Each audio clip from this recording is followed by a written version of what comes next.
नमस्कार।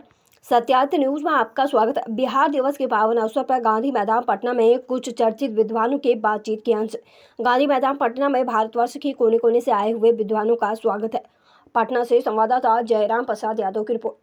तो में किताबें भिजवा देते हैं, किताबें चली जाती हैं और नया सत्र जब शुरू होता है तो फर्स्ट वीक अप्रैल से बच्चे नई किताब, नया बैग, पेंसिल, कटर, बोतल ये सब लेकर के स्कूल में जाते हैं। दोपहर में भोजन मिलता है। अब आप किसी भी हाई स्कूल में जाइए, किसी मिडिल स्कूल में जाइए, प्राइमरी स्कूल में जाइए, अब हमारे पास 32 छात्रों पर एक शिक्षक हो गए हैं। ये 2005 से लेकर के 2025 का जो सफ़र रहा, यानी 20 साल का सफ़र, 20 साल बेमिसाल, यही हमारा हैशटैग है जिस पर हम लोग काम कर रहे हैं और जनता जनार्दन को, आम लोगों को बताना चाहते हैं। अभी तो हमने चलना शुरू किया है, लिहाजा सफ़र को मीलों में मत बांटिए, इंसानियत को महफूज रखिए, इसे खंडहर और किलों में मत बांटिए। समंदर सा है अपना वतन, इसे पोखर और झीलों में मत बांटिए। बहुत बहुत धन्यवाद सर, काफ़ी खुशी हुई आपसे बात करके।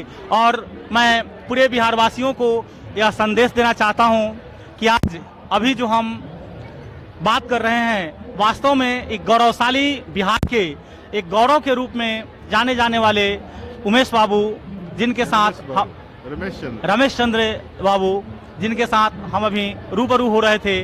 नमस्कार सत्यार्थ न्यूज। नमस्कार। अभी हम बिहार की गौरवशाली भूमि गांधी मैदान में हैं, जो एक ऐतिहासिक भूमि है। और आज बिहार दिवस के अवसर पर हम सभी यहाँ एकत्रित हैं। आज शिक्षा विभाग के द्वारा जो गांधी मैदान में यहाँ गणित एवं विज्ञान मंच पर जो क्विज प्रतियोगिता का आयोजन किया गया था, उसके एक सफल संचालक के रूप में राजेश कुमार जी हमारे साथ हैं। आइए हम इनसे बात करते हैं। नमस्कार सर, सत्यार्थ न्यूज में आपका स्वागत है। नमस्कार, सत्यार्थ न्यूज को बहुत बहुत शुभकामनाएं। सर, बिहार दिवस पर आपको ढेर सारी शुभकामनाएं एवं बधाई। आपके साथ साथ आपके पूरे सुनने वालों को भी बहुत बहुत शुभकामनाएं। सर, आपने अपने विचारों से, अपनी कलाओं से काफ़ी जन समूह को और जो हमारे इस कार्यक्रम में छात्र छात्राएँ भाग लिए, उन सभी को आपने मनमोहा, उनके दिल पर अपने प्यार का, अपने विश्वास का एक ध्वज लहराने का काम किया है। इसके लिए पुनः आपको हम शुक्रिया करना चाहेंगे। सर, आप इस मंच से जिन प्रतिभागियों को और जिन होनहार हमारे नौनिहाल बच्चों को आपने देखा, इन बच्चों के विषय में आप क्या संदेश देना चाहेंगे? बच्चे हैं, बहुत अच्छे बच्चे थे और हम सौभाग्यशाली हैं कि पूरे बिहार के बच्चे एक साथ एक मंच पर मिले, और वो भी कक्षा 6 से लेकर 8 तक और कक्षा 9 से लेकर 12 तक। हमारे बिहार के बच्चों में प्रतिभाओं की कोई कमी नहीं है। सबसे बड़ी बात यह है कि हमारे सरकारी विद्यालय के बहुत बड़ी मंच हम लोग खाली कर दें, जल्द से जल्द मंच खाली करें। बहुत बड़ी बात, आप सभी लोग बाद में फोटो लिया कीजिएगा। मैम, मंच खाली कीजिए जल्दी। स्कूल के बच्चे इतना अच्छा कर रहे हैं और इतने अच्छे से खेला उन्होंने बिहार दिवस के पूरे स्कूल के। सचमुच बहुत अच्छा लगा और आने वाला दिन बिहार का बहुत अच्छा होगा। यानी आने वाले दिन इन तमाम बच्चों का अपना होगा और ये रियली बिहार को गौरवान्वित करेंगे। कोई शक नहीं है इसमें। बच्चे आगे बढ़ेंगे और बढ़ते ही चले जाएंगे। तो कोटि कोटि धन्यवाद सरकार को भी कि उन्होंने शिक्षा के क्षेत्र में बहुत ही अच्छा काम किया है और सरकारी स्कूल के बच्चे इतना ज्ञान ले रहे हैं वहाँ से।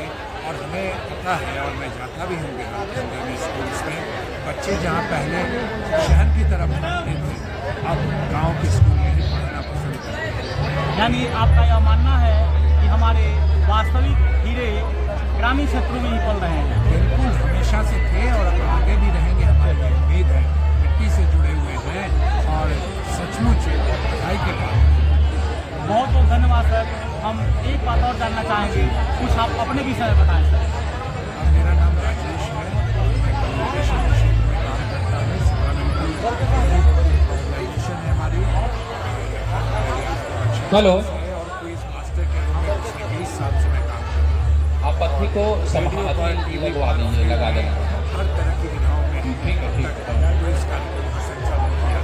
सर आपका रेडियो पर भी पुराने समय में मैथ ओलंपियाड अब आयोजन होना है। इससे पहले हम आपको मात्र 10 मिनट का ब्रेक देंगे, मात्र 10 मिनट में आप जो नोडल हैं मैथमेटिक्स ओलंपियाड के, वो बगल में आप चले जाएं। केवल जितने भी मैथमेटिक्स ओलंपियाड के नोडल हैं। जी नमस्कार, मैं Jairam Prasad Yadav, Satyarth news bureau chief. जी हाँ, बहुत ही हर्ष की बात है कि आज बिहार दिवस के अवसर पर हम बिहार के गांधी मैदान में, जो एक ऐतिहासिक और गौरवशाली भूमि है, यहाँ उपस्थित हैं और आज एक ऐसे बहुमुखी प्रतिभा के धनी व्यक्ति से बात करने जा रहे हैं कि वास्तव में वे लोग जो उनके रचना को पढ़ करके एक प्रकाश पाने वाले हैं। आइए बात करते हैं उनसे। नमस्कार सर, सत्यार्थ न्यूज में आपका स्वागत है। आपका भी बहुत बहुत धन्यवाद। सर, आज बिहार दिवस के अवसर पर आपको मेरी ओर से और मेरी चैनल की ओर से ढेर सारी शुभकामनाएं। आपको भी बहुत बहुत शुभकामनाएं बिहार दिवस के तरफ से और राज्य सरकार और ये समारोह आयोजन समिति के तरफ से आपको भी और आपके चैनल को भी बहुत बहुत शुभकामनाएं। धन्यवाद सर। सर, जहां तक मुझे जानकारी है और मुझे क्या सभी लोग इससे अवगत हैं कि आपकी एक रचना, एक पुस्तक जो भिखना पहाड़ी के नाम से है और पारस बनी, इन दोनों के विषय में सर क्या कहना चाहेंगे आप? बहुत अच्छा सवाल किया। वैसे तो मैं सोच रहा था कि आज बिहार दिवस के अवसर पर SCRT के द्वारा ये शिक्षा विभाग का जो पेवेलियन लगा है, इसके बारे में कुछ सवाल करते तो मुझे बताना ज़्यादा आसान होता। बतौर लेखक मेरी भूमिका यहाँ पर नहीं है, मैं एक अधिकारी के रूप में यहाँ अपने दायित्वों का निर्वहन कर रहा हूँ। वैसे आपने पूछ दिया तो बता देना लाजमी है। भिखना पहाड़ी पटना का एक इलाका है, एक मोहल्ला है, जो न्यू ग्रोइंग स्टूडेंट्स जो कंपटीशंस वगैरह की तैयारी करते हैं, प्रतियोगिता परीक्षा के लिए हाथ तोड़ मेहनत करते हैं, उनका हब है। तमाम इंजीनियरिंग और मेडिकल और UPSC BPSC की तैयारी करने वाले, विभिन्न आयोगों की परीक्षाओं की तैयारी करने वाले बच्चे उधर रहते हैं। कहते हैं कि 5 पत्थर मारिए तो 4 पत्थर उन विद्यार्थियों पर ही पड़ते हैं जो वहाँ तैयारी करते हैं। तो उन विद्यार्थियों की ज़िंदगी को हमने आरेखन किया है भिखना पहाड़ी में। भिखना पहाड़ी शीर्षक कथा है। वैसे उसमें उस कहानी संग्रह में कुल और 24 कहानियाँ हैं। तो वो सारी कहानियाँ एक मोटिवेशनल स्टोरीज हैं और जो बच्चों को जो प्रतियोगिता परीक्षा की तैयारी करते हैं, कभी कभी डिप्रेशन में आ जाते हैं। आपने सुन रखा है कि 2 बार 3 बार अटैम्प्ट किया, उसको कामयाबी नहीं मिली तो रेलवे ट्रैक पर जाकर सो गया। इन सपनों के लिए माँ बाप नहीं आपको कहीं भेजते हैं। कोटा में कितनी घटनाएं घट रही हैं बच्चों के सुसाइडल की, या कहीं कहीं इधर सुनने का आता है। कम से कम बिहार हमारा इससे छूता है। हमारे बिहार के बच्चे काफ़ी परिश्रमी होते हैं और जल्दी हार नहीं मानते हैं, इसलिए कहते हैं कि एक बिहारी 100 पर भारी। लेकिन यही बिहार के बच्चे या दूसरे प्रोविंस के बच्चे जब बाहर जाकर के टफ कंपटीशन लड़ते हैं और उनको जब निराशा हाथ लगती है तो कभी कभी ऐसे कदम उठा लेते हैं जो ज़रूरी नहीं होता है, उससे बचना चाहिए। तो मेरी कहानियाँ जो है और मेरी किताबें जो है असफल लोगों की बीच से एक सफलता की राह सुझाती है कि 100 बार ट्राई करो। जीवन अपने आप में ट्राई है और सिर्फ मेडिकल क्वालिफाई करके, IIT क्वालिफाई करके, UPSC BPSC क्वालिफाई करके हम जीवन को नहीं जी सकते हैं। जीवन अपने आप में मज़ेदार है, वो उसको किसी रूप में जिया जा सकता है। जैसे आप चैनल के रूप में काम कर रहे हैं, हम नौकरी पेशे से जुड़े हुए हैं, बहुत तरह के लोग हैं, लेकिन सब अपने अपने जगह पर मस्त हैं। तो ये बताना कि यही हम काम करेंगे तो जीवन सफल होगा, मिथ्या है मेरे हिसाब से, वो गलत है, भ्रामक है। एक बहुत बड़े पदाधिकारी भी फ्रस्ट्रेशन में जी रहे हैं। एक छोटा से छोटा किसान जो है बित्ते भर जमीन में खेती करके मस्ती से अपनी ज़िंदगी को अपने बाल बच्चों के साथ जी रहा है। तो हमारा अल्टीमेट गोल क्या है लाइफ का? हैप्पीनेस, खुशी।